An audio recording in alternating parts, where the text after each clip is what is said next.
All right, okay. We got a couple things to address here. I, for one, did not think that us going off the air for like what was it, 4 weeks, 5 weeks, 6 weeks Fifth? would almost put the world at war. But here we are, almost. It almost happened. We just Uh, told them that we were coming back, so everything's all good now. I do want it to be on the record though that I'm unable to be drafted in the event of any sort of war on account of a condition I have called puffy lungs. Just as an example here, this is what the normal lungs look like. All right, as you can see, they have the veins and such, which is where all of the air goes through into the sac holes. But with puffy lung, They're not really these called veins. but wait, excuse me, Mike. But with puffy lung, the lungs become bigger and more like cloud shaped. So they can't really hold as much air, making for incredibly weak and ultimately futile soldiers. And for anyone thinking, oh, this is a bunch of malarkey that he's pulling, I'll have you know that forging a medical document that these are so clearly is at risk of a 25,000 yen penalty. I only looked it up in the Japanese government, but I imagine the American government, it's like 5 times that USD. And another thing of note is that there's still racing going on. If the world was at war, I think the racing would still happen. That's at least a good thing to think about. The race, they're like the postal service. Rain, sleet, snow, or shine, the horses will go most of the time. That's the old adage I remember my daddy telling me. And tonight in particular, as all of the what is it? It's supposed to be like 60 degrees here tomorrow. It's like 50 degrees tonight. 3 inches As of rain, baby.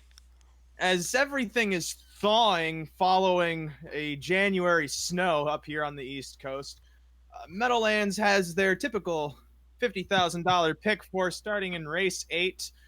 And since they're basically the main game in town, we're doing a little bit of abbreviated, what's the term?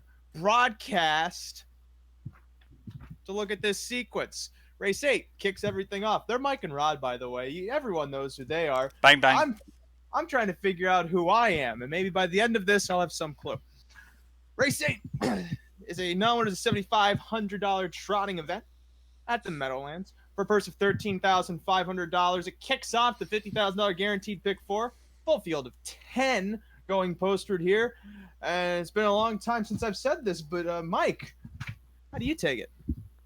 Well, I felt like this is a really hard sequence. So I'm deep in the first three legs and then a single horse in the last.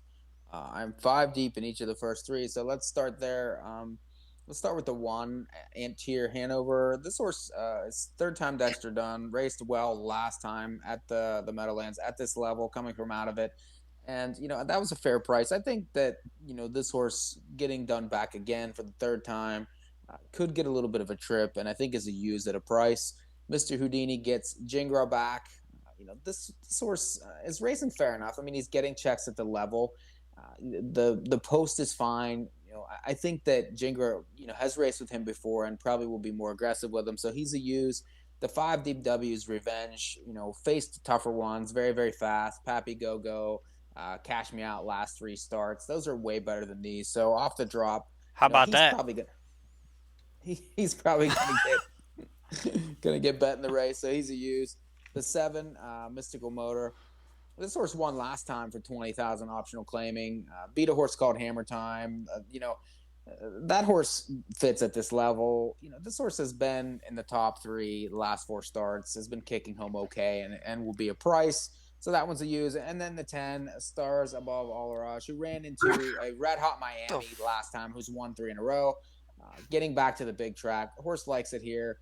The outside post doesn't really affect this horse all that much. I think can get away quick, get a spot, maybe trip out in a race that has really a lot of question marks. I think is worth a use. So 1, 3, 5, 7, 10. Those are some great numbers, Mikey boy. Rodney man. You also have a lot of numbers? Because this is a tough race. Yeah, I'm 4 deep here. The one, I don't have much to add there. Dexter Dunn gets the rail. He should get away pretty close. I mean, he doesn't have a ton of gate speed, but should be in a decent spot to get away up near the leaders. and should stay close throughout, much closer than last time. And he's got a decent late kick if he can get a trip. The 3, Mr. Houdini, Burke and Jingra, very obvious in this spot. He's going to get more play than what his morning line says. Likely going to be somewhere about 3-1, or maybe even 7-2.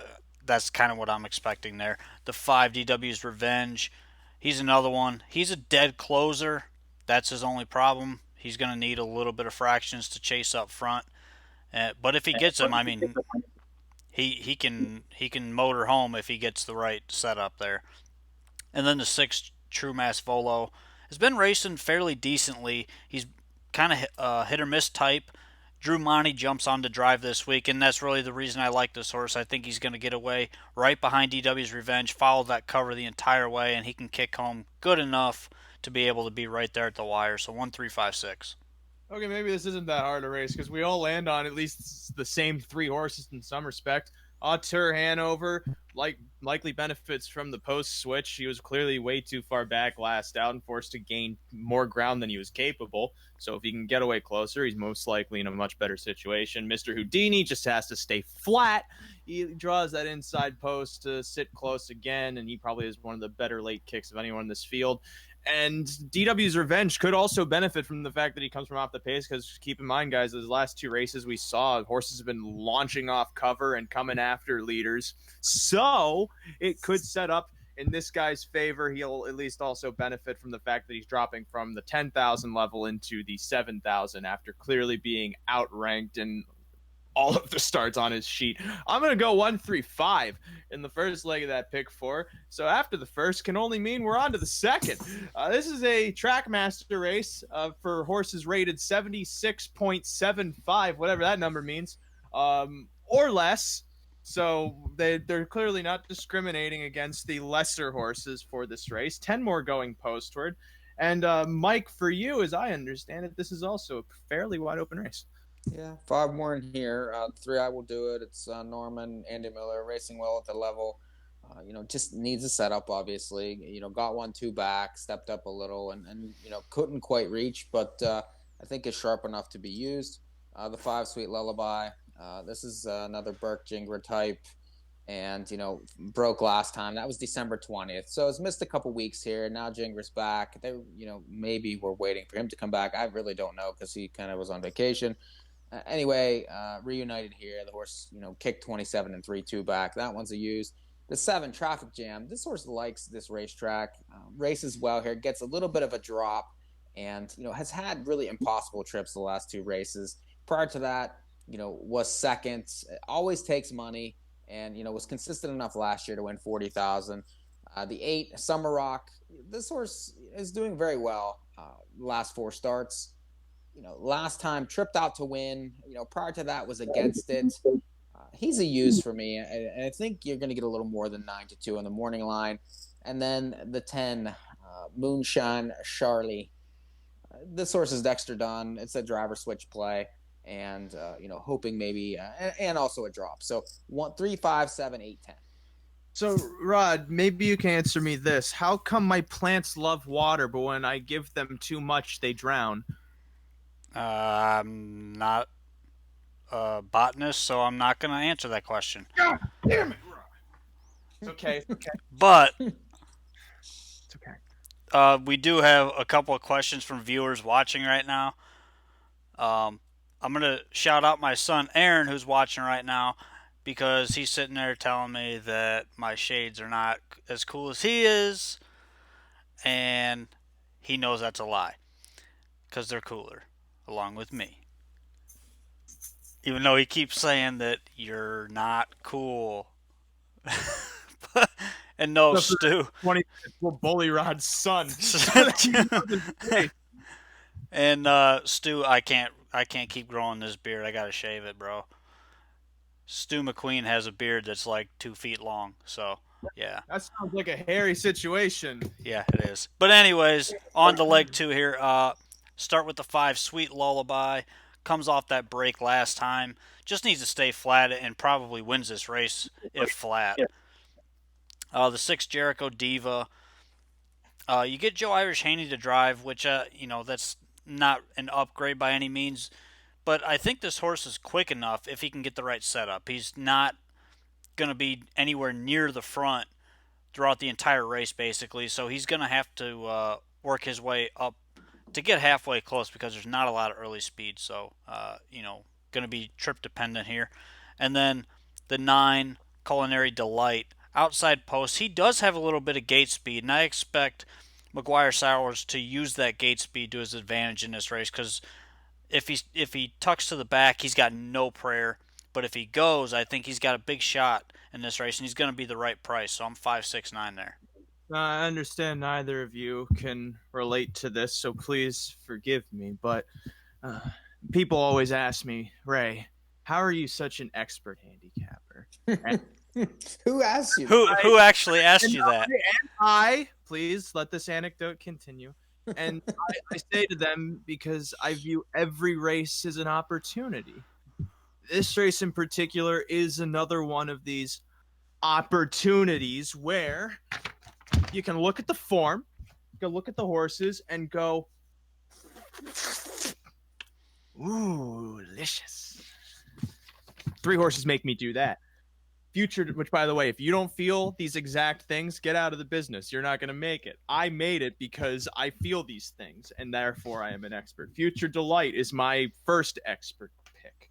Why is it an expert pick? Well, how many people are going to take a horse moving up in class? You don't want to take a horse that's going up against tougher competition. That's foolhardy, but not in this case. This mare, all right, last out, got a perfect trip. I'll make got a perfect trip, but launched after Summer Rock late in the mile, made some gains, but just admittedly moved a bit too late. So this time around, might have to get moving a bit earlier. But what she showed is in that race is something that you have to watch thousands upon thousands of races to understand. You just see pure heart and determination and guts.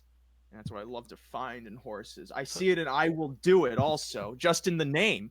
What will she do? I want to know. I hope it's what she did 2 starts back when she won, because that's the only way we make it in this game is by winning. She can do it, and Sweet Lullaby can also do it. Why? It's Burke and Gingras, but I'm an expert because I know that they win. I'm the only one that knows that. 2, 3, 5. Next race, Mike. Now there's a $10,000 trot versus $16,000. 10 more horses. Don't try and one up me here. I got it, but let's see if you do. I'm spreading again. 5 deep to 2. Future Delight. The race well last time. Draws inside again.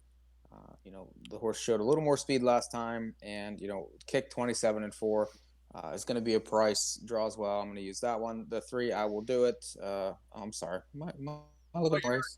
You're on race 9, but I appreciate that you're echoing my expert opinion just to strengthen it. I'm sorry. The 2, Winning Lyric, broke last time, but that was a very tough spot off a layoff. Prior to that, on October 22nd, did win, and 7 wins last year, won almost 80,000. Dexter Dunn lands there. I'll use that one. The 3, Smoky Mirrors, no chance last 2 from outside posts. The 7, TT's DJ. That's a tough leveler there. That non-winners of 4 condition. Those are good horses in there. And this horse raced well last time. Kick well to be 4th from an outside post. You're going to get a price on that one. The 8, Drazmataz. This horse faced Dason for a Dreamer last time. Was racing in preferreds at freehold from outside posts. That one's a use. And then the 9, 7 Iron, likely favorite. The last 2 lines, though, even the last 3 lines are really difficult to overlook. But if you look back, October 30th, November 7th, this horse was racing well at upper levels, and Gingras returns 2, 3, 7, 8, 9. Wow. Okay. I use some of those horses. Rod, if you use some of those horses, I think we'll be okay. I'm only 2 deep here. I thought this race was fairly simple. The 2, Winning Lyric, it's a second start back off the layoff. Made that break behind the gate last week, and I just think this horse is faster than everybody in here. He just has to stay flat. I mean, if he stays flat, you get Dexter Dunn, you get an inside post. I think he's going to be getting away halfway close because the horse inside of him has a little bit of speed. That's really just the only thing with this horse, stay flat. I think he's right there at the wire. Trip shouldn't really matter for him, anyways. 7-time winner last year in 20 starts, so he likes to go. And then the 7, TT's DJ Bang Bang I thought it was just gets TTDJ. Bang Bang. I added Bang Bang on the end.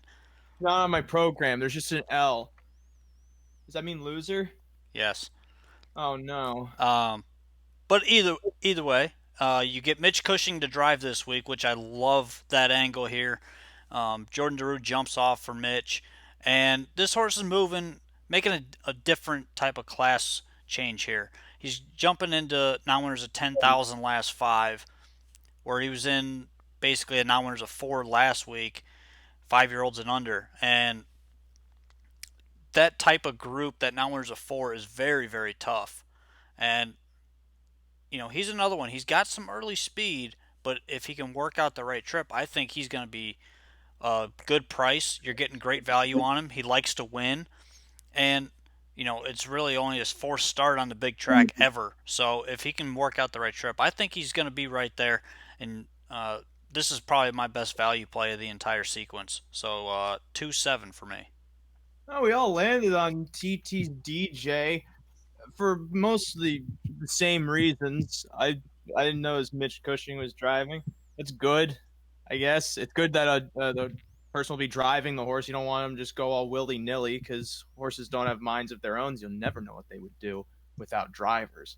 Last out, though, in particular, parked first over that first half and then came back in that final quarter. That's what I like in particular against Skyway Conman, who back in the day being November of 2019, was fairly decent both on this circuit and also against similar competition over at Yonkers.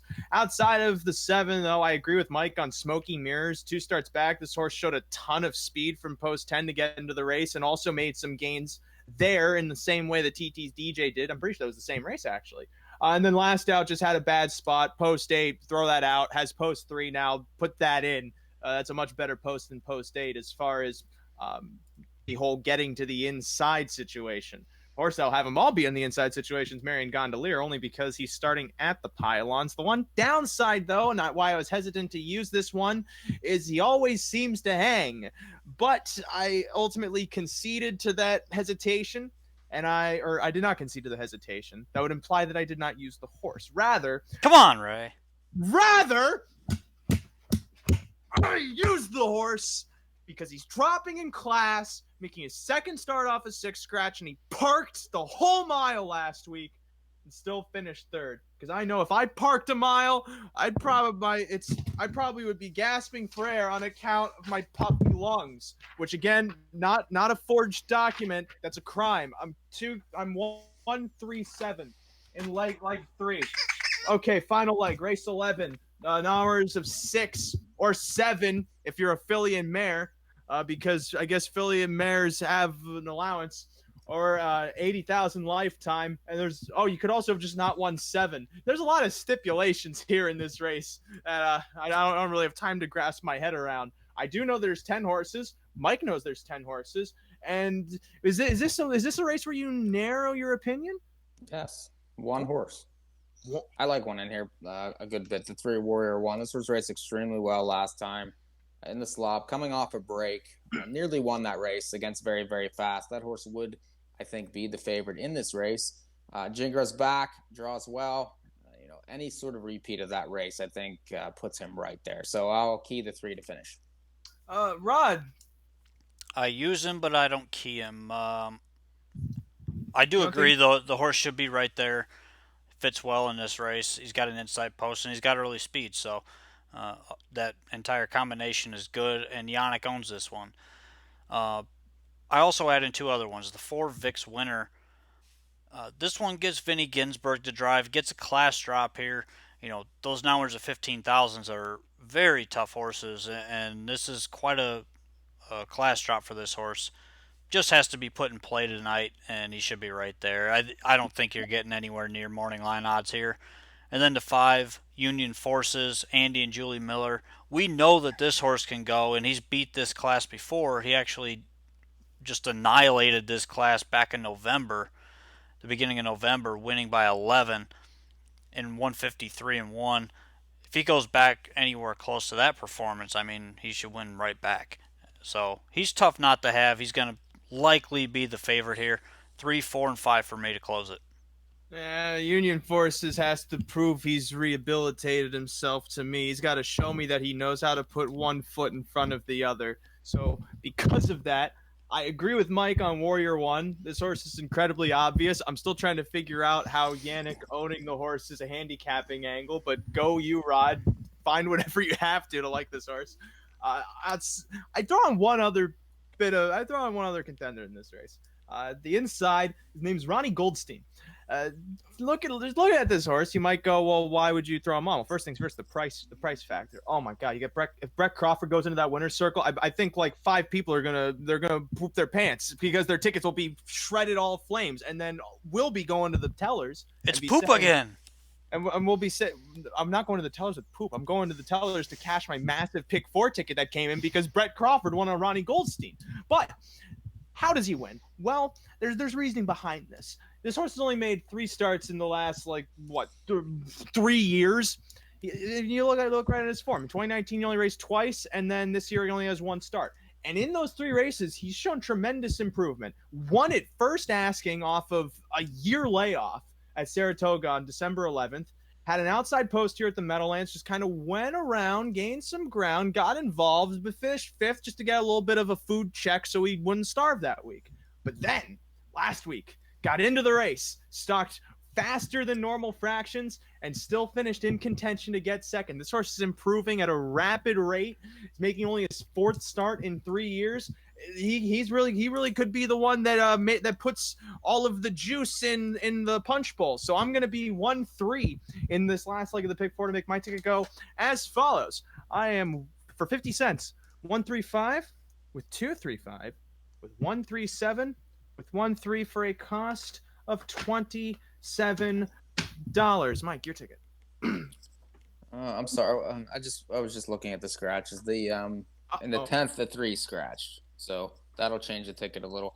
It's 1, 3, 5, 7, 10 with 3, 5, 7, 8, 10 with 2, 7, 8, 9 with 3, and it's a little less now. My ticket is now $18 with the scratch of the 3 in race 10. That is Smoky Mirrors. Mine's 25. Rod doesn't have to do that math because he didn't use the Smoky Mirrors. I am 1, 3, 5, 6 with 5, 6, 9 with 2, 7 with 3, 4, 5. $36 for 50 cents. Bang, bang. As a reminder, this pick 4 sequence starts in race 8. They are currently on race 7. So about 15 to 20 minutes until post time. 15. Pick 4. Otherwise, I want to remind everyone, and including the U.S. government, who I know is not watching, I'm ineligible for war. Please don't go to it. For not only the sake of me, but my puffy-lunged brethren. I know you're all out there. This might be the cause that, as a celebrity, I try to fight for, because I haven't found that yet. I've already won countless awards in this industry, and I haven't given myself to charity work. So this might be my time. And to get a head start on that, I must bid you farewell. They're Mike Pribozzi, Rod Elms Jr. I'm Ray Catolo. Oh, don't talk when you have water in your mouth. Don't do that. All right. Peace. Bye. Time to go.